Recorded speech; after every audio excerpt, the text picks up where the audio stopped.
great pleasure that we can really have the book discussion, which has just been out. I think it's just a couple of months, or just 1 month, I guess, something like that. And this is the book.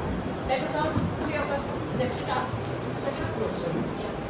This is the book, and this book has been endorsed by Dalai Lama, as told me.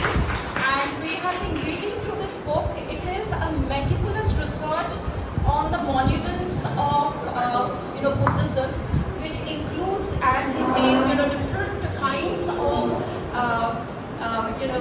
historical symbols, which we, in our own terms, if I may use, Pushpati will probably be able to relate, semiotic coda, which can create a monumental history in Christonian terms. So whether it is the stupas, whether it's the murals or the monasteries, the paintings, tankas, or whatever, which are in different phases of history, could be seen as signs of history, they can together create a monumental history, because it talks about a monumental history of Buddhism in India from the perspective of psychology, which can connect with cultural studies.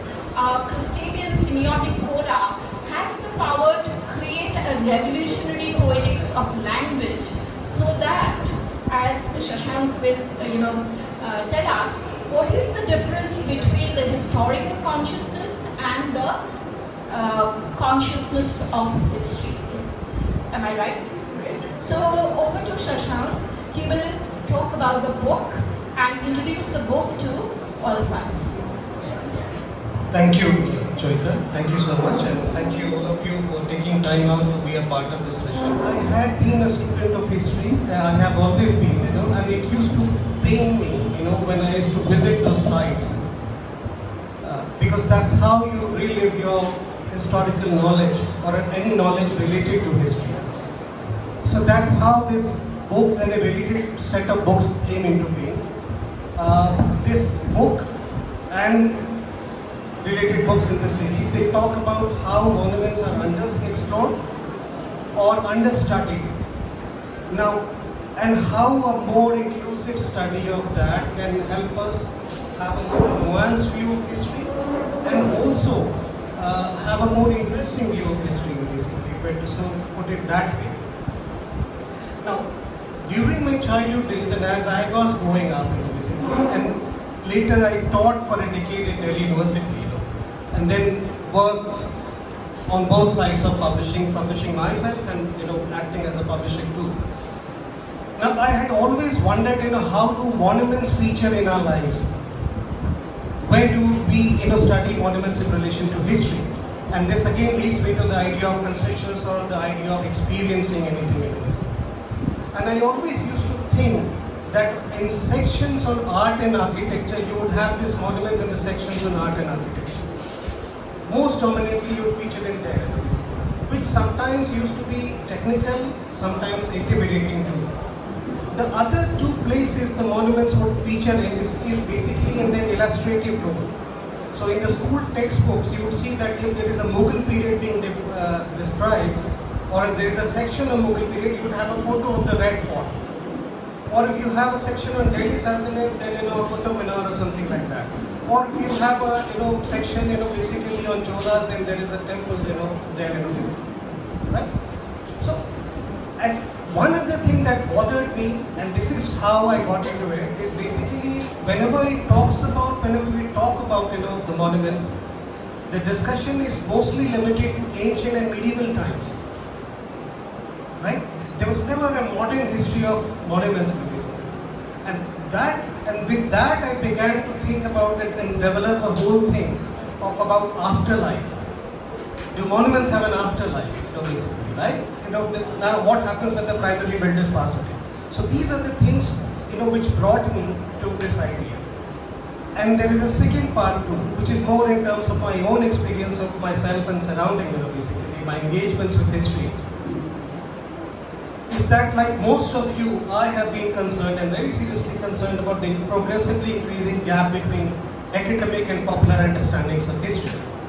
So I was looking at some windows through which I could, in whatever limited capacity of mine, could address that.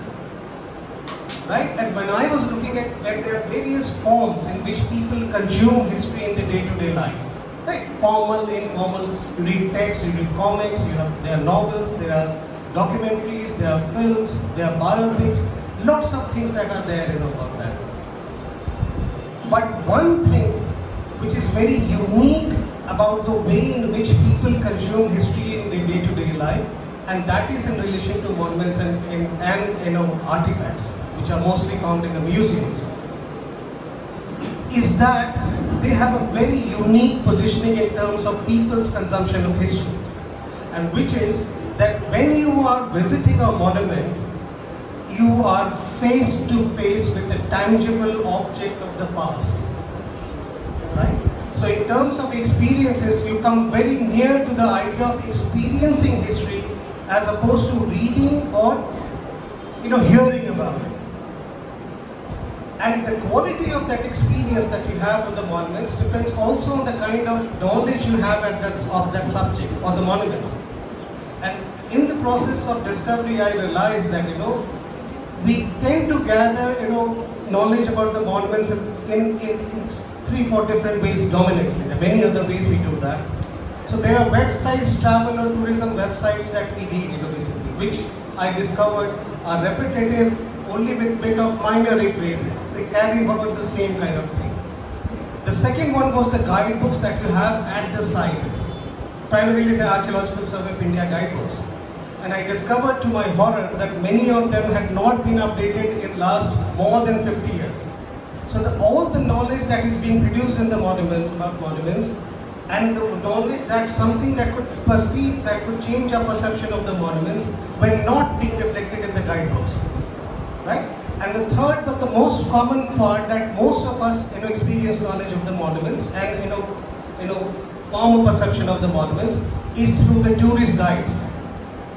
And the interesting bit is these tourist guides are not trained by historians. They are trained in travel and hospitality management institutes. So the primary objective is not to give you an authentic experience. They try to come nearer to it. But the primary objective is not. The primary objective is to give you an enjoyable experience. But in the process of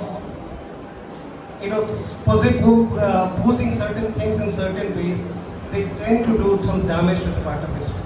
And that is how I started looking at that. And when I started looking at this component, I said, okay, let me think about it differently. And I thought that let me go beyond art and architecture. Right? So if you go beyond art and architecture, there are other frameworks of looking at that monument. So I realized there are 5-6 elements which could supplement and complement the art and architecture approach. And let me just list some of them. Basically, one is the larger geocultural connections. So most monuments have larger geocultural connections. Monuments are basically a set of aggregate of artifacts and structures which are in conversation not only between themselves, but also in terms of the surroundings and in distant locations, cultural locations as well. Like Bodh Gaya is a very good example that how Eastern Asia and parts of Southern Asia are also very, very closely interlinked with the history of Bodh Gaya. Then comes the human or the extended human connections, which manifest mainly in the form of kings, earlier in the form of kings, or guilds or things like that, or communities, and later in the form of a nation state, or related, leaders or something like that. There is something which I talk about a lot, and which was very impressed with, the part-whole dynamics I talk about. So the part and the whole have a very specific relationship. And very interesting conversations they have. And I'll talk about, in tomorrow's lecture, I'll talk about many stories about this part-whole dynamics, how they impact our understanding of history. And then I talk about, the afterlife, the concept of an afterlife. What happens when the primary builders pass away? The monument does not cease to exist. Sometimes it is reappropriated, sometimes reappropriated, and sometimes events, memories, or constructions happening in the afterlife tend to impact our understanding of the past. I'll give you one example, very quick example, that the Red Fort was constructed as the Kila Mola or the exalted fort of the 17th century Mughal capital, Shahjahanabad. But for the most present day generations, basically it would mean somewhere from where the Independence Day celebrations are held. And in between these two journeys, it has traveled a lot of other semi-journeys as well. And then one other dimension about the intangible and the tangible. How do stories, rituals, folklore play a role in the way in which we perceive monuments, or we understand monuments, right? So for instance, if you are talking about temples, then performances, in the temples form a very important part of the idea of experiencing the temple, not just the art and architecture of the building itself. And finally, basically I talk about the regional or the ecological dynamics, which are now being held, very closely being shown in the case of Sanchi and Nalanda. So when we are looking at it in terms of larger landscape surveys, we realize that Nalanda was much bigger than what we have seen. Basically, whenever whoever has gone and visited Nalanda, you see an enclosed excavated site. Nalanda was much bigger than that, and the Sanchi was a part of a larger area of Buddhist complex, basically. So with this ideas in mind, I tried to do that, and the publishers wanted to have a series. So the first book I came out was on Delhi, Agra, and Fatehpur Sikri, which was in 21, and this is about Buddhism, which was about the Delhi Sultanate and the Mughal monuments, and this is about Buddhist monuments. So that is how Casting the Buddha came about. I thought I'll tell you about that before we get into questions. Dipsikha, would you like to respond, because you've read through the entire book? Yeah, thank you so much. Firstly, I would like to say that I'm really grateful that to be in this platform, and I'm getting the opportunity to talk about Casting Buddha. You can see that how much I have read this book. So actually I have read this book in a very tedious way. I always read like this. So anyway, I would like to congratulate Dr. Sinha for making this book. The first thing that as a student of history, I think the most important thing that he also talked about is how he has bridges the popular history and the intricacies of the history, intricacies of the subject. That is so much needed. This is the need of an hour, especially if we look at the recent, if you look at the recent political and all these things happening around not only in the India but all over the world. So I think this kind of work is really praiseworthy. I really liked it very much. And another thing, that how he humanizes the monuments, as if the monuments is the witness of the larger social and cultural connections on a wider context. So I also like that very much. And also he also talked about right now, that is the geocultural connections. So a monument is not a single monument, it is about a geocultural connections. Like he talked about Sambodhi, like Mahabodhi temple, how this Mahabodhi temple later on became replicas, and people made replicas in various countries, like not only in South Asia but Southeast Asia, and even today they are making it. And I would like to just add here, because I have worked on votive stupa, votive tablets, and I found it, my votive stupa, I found it from Odisha. My votive stupa is little different, but other votive stupa, all of the votive stupa, there is the depictions of Mahabodhi temple, and below that Mahabodhi temple there is Buddha sitting. So mine was little different, on which I have walked, but most of the votive tablets has this depictions of Mahabodhi temple. So I really liked this thing, that how we have created history and all. Now another thing that I would like to talk about, that I like the book very much, is the when he talk about like Sangha Bheda, Okay, in Ashoka's inscriptions, Ashoka's edicts, we call it schism edicts. There is the mention of that the unity of Shanga has been instituted, and whoever divides the Shanga, be it a monk or a nun, should be meant to put on a white clothes and reside in a non-monastic residence. And this schism edicts, I must say that because when I got the book, I first look at the Sanchi, and I was looking at whether there is a reference of schism edict, because this is something is very interesting, because at this early stage during the time of Ashoka, we are talking about 3rd century BC, we are looking at the Sangha Bheda. Now when we are looking at the Shanti, he also talked about that in his book. There is a first epigraphic reference of cars, and the first epigraphic reference of vandalism. I have also heard the talk of Professor Ranabir Chakraborty, and he also talked about that. This is the first reference of, kind of a vandalism. So there is a stupa in the Sanchi, and it is said that now here it is written that who dismantle. So there is a structure, stone structure, who dismantle or causes to be dismantled the stonework from this Kakonava. So the old name of Sanchi was Kakonava, or causes it to be transferred to another house. Here the Sanskrit word of house is Kula.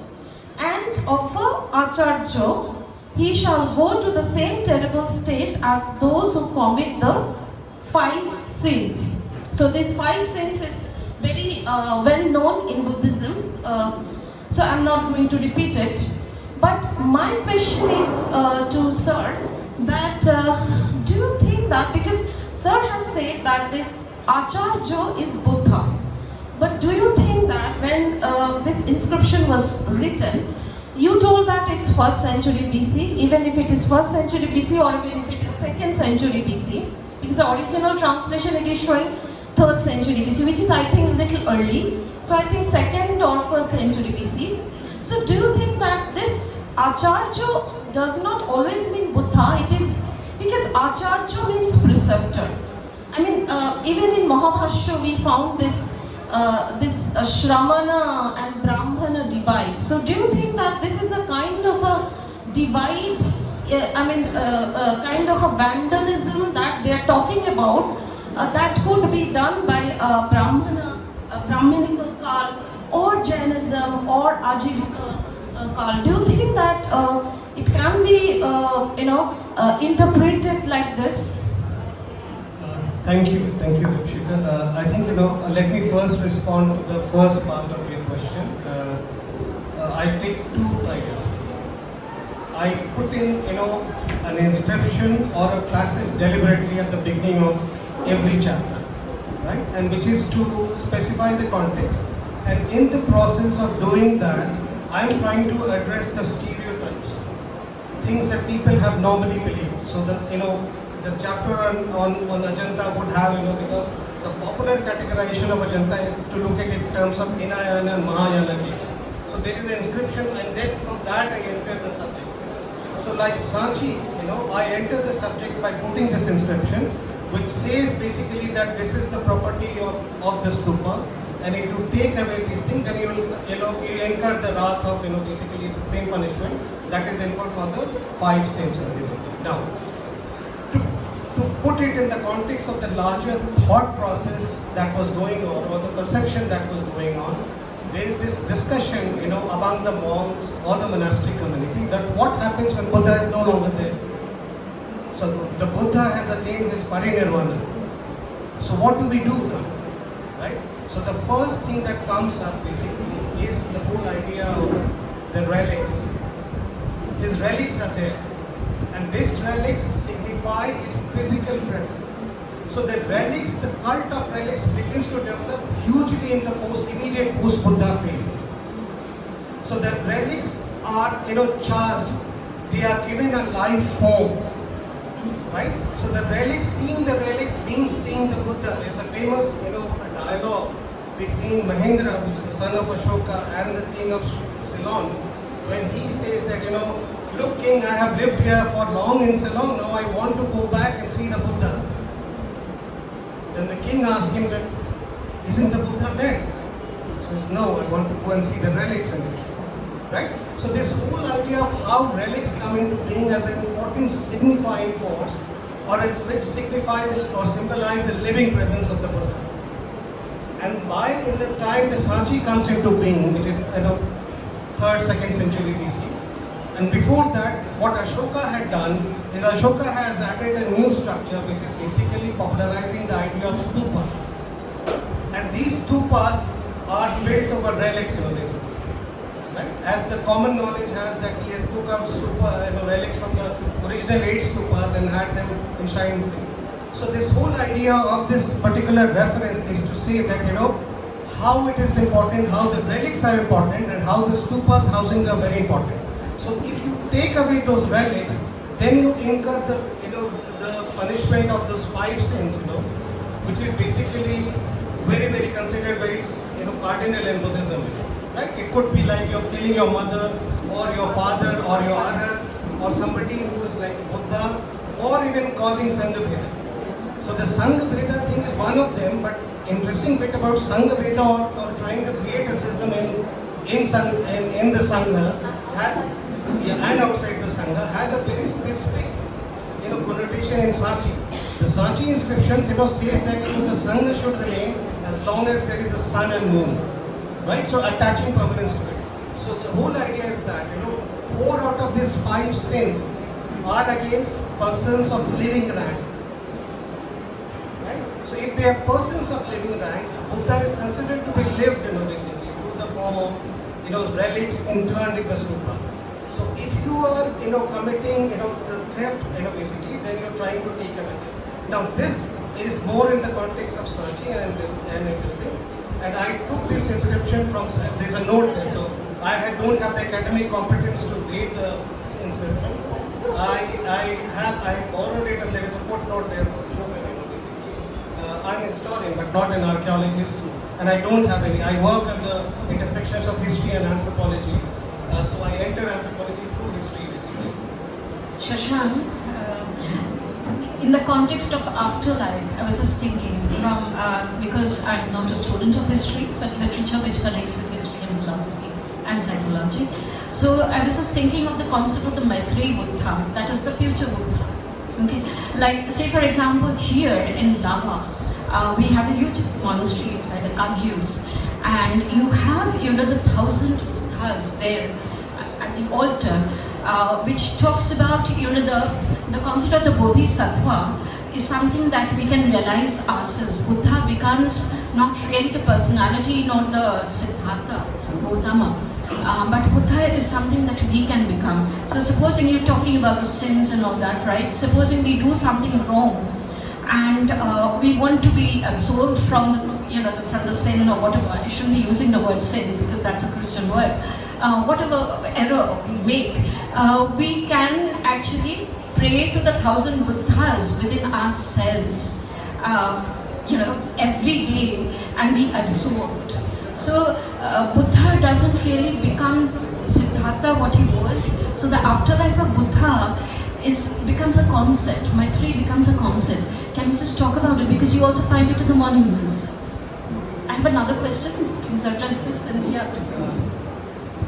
I think it ties up very beautifully with what I was saying just now in response to Dipsikha's question. Is that we're talking about the afterlife of Buddha. So the first part is he's being worshipped in the form of his relics.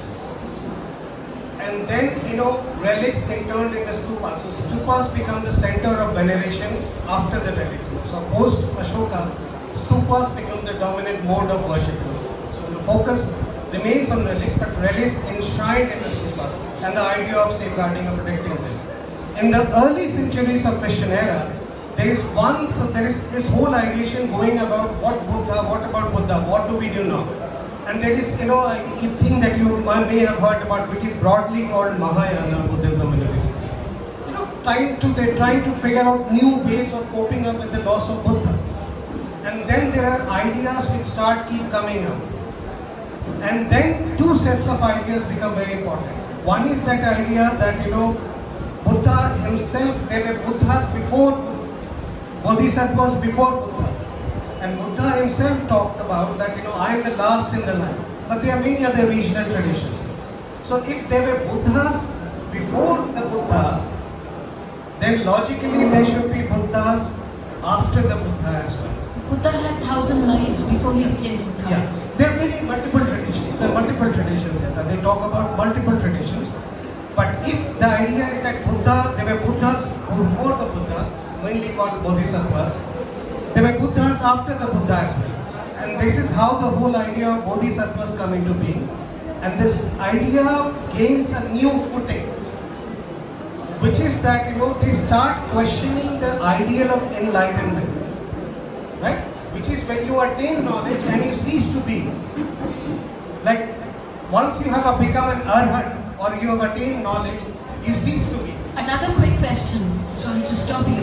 We had a discussion in the virtual session with the Buddhists, and there was a debate about, the concept of purnata, as we have in Hinduism, and their concept of, enlightenment. So what they had to say is that no matter how enlightened you are still within the entrappings of Maya.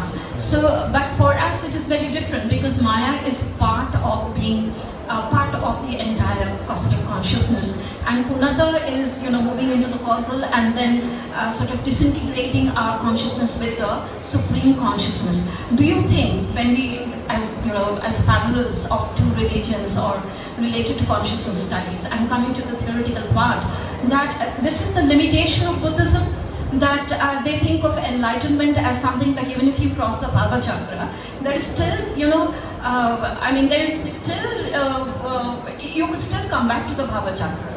But for us, when we, achieve that level of consciousness, which is Purnata, then there is no difference between me and you and I. It's absolutely dissolved. Just a brief comment on that. I'll just add what I said, and this will partly answer your thing. So when there is this whole idea about that, the Buddha ceases to exist, once he's attained enlightenment, becomes an arhat, right? So that is enlightenment. Now what happens is basically that this arhat ideal, right? After you become an enlightened soul and you attain nirvana, this began to be looked upon as a very selfish ideal. Right, that you have attained your nirvana and then you cease to exist. But what happens to the others? So the idea of Bodhisattva was also connected to the idea they became Buddhas in the waiting. So their idea of enlightenment was they would delay their enlightenment till every creature has attained enlightenment. So I just would like to add here. So I'm actually a Buddhist practitioner. So basically I practice Mahayana Buddhism, and my practice is based on Saddharma Pundarika, which is known as Lotus Sutra. So basically Buddha is not about, I would like to also add to the question of Jayita ma'am, that Buddha from Mahayana, the concept has come that everyone can become a Buddha. And if you talked about Ajanta, if you look at the cave number 19, you will see that there Buddha is seen giving the promise of Buddhahood to his son Rahulo and also Utpali. So it is there in the facade of the cave 19. So I think that is the very interesting part of the Mahayana Buddhism, and even in Ajanta and also in the nearby area like Pitalpura or like that, we see that lot of female figures are coming. So as you talked about Hinayana and Mahayana, I think this man was also talking about something about chakra. Mahayana Vajrayana divide is also very gradual, and it started from around 5th, 6th century CE. We can see this kind of development happening in different parts of India. So I think time is very short. Time is very short, but two more questions I'm placing it to you. If you can answer, or else we'll take it over lunch or the next session. One is related to history. like Saul Mollett, when he's talking about the, Buddhism and how it comes to Sikkim.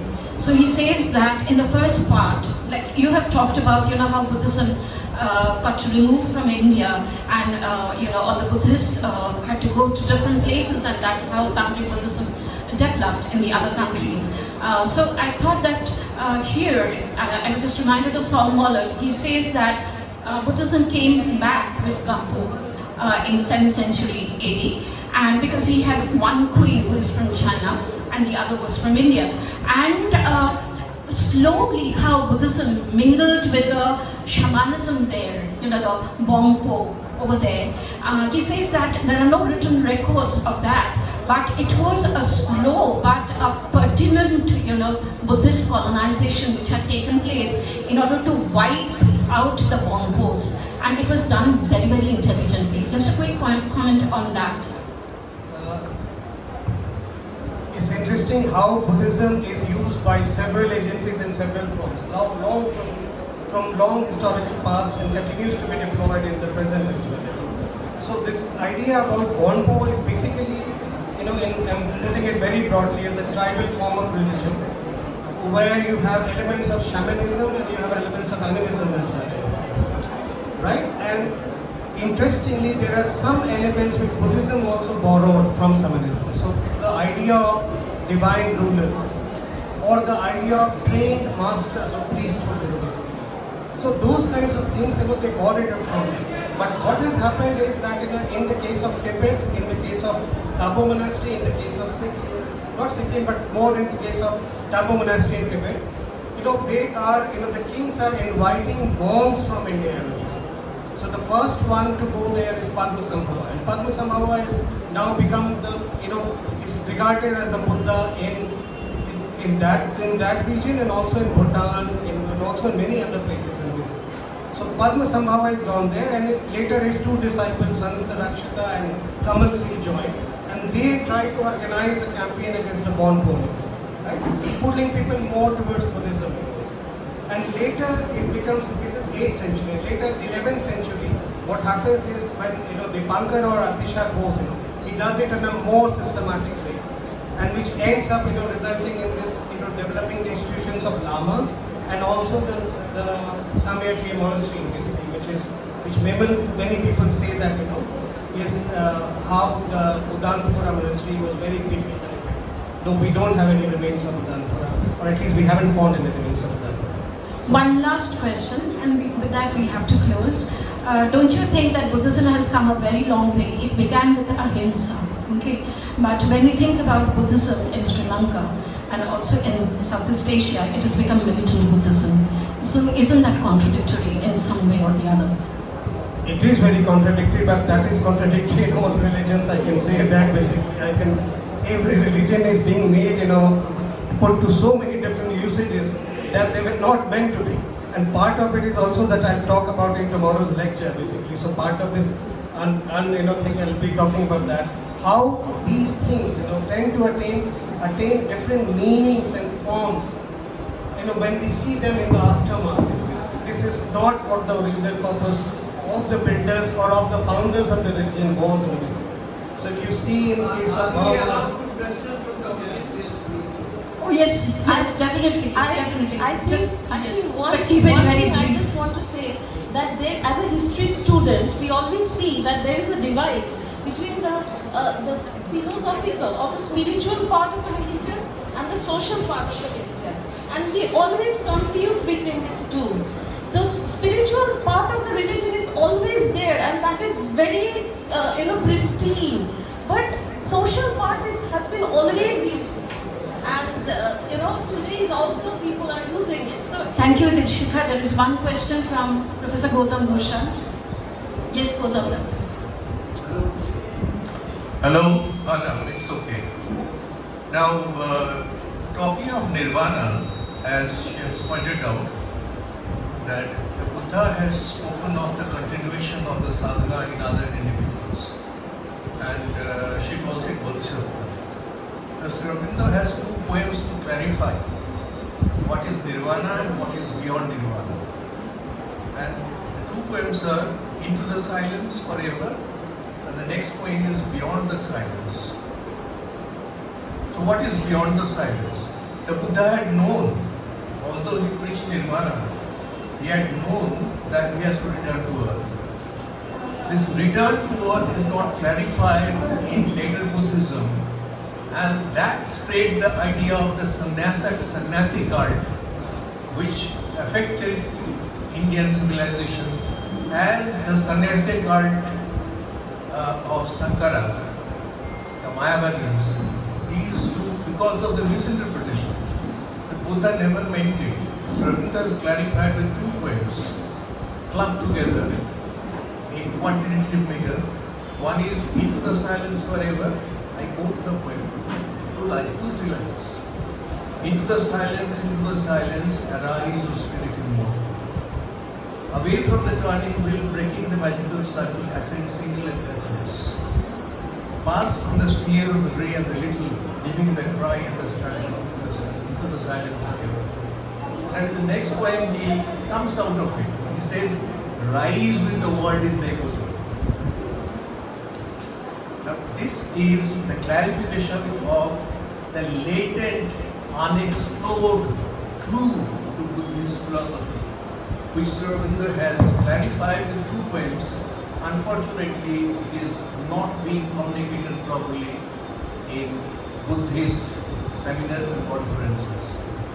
Thank you so much, Gautam Ghoshada. But we are running out of time. I think we have to continue the discussion in the lunch. So we close this session. Thank you so much. Thanks, Shashank. Thank you so much. Thank you so much.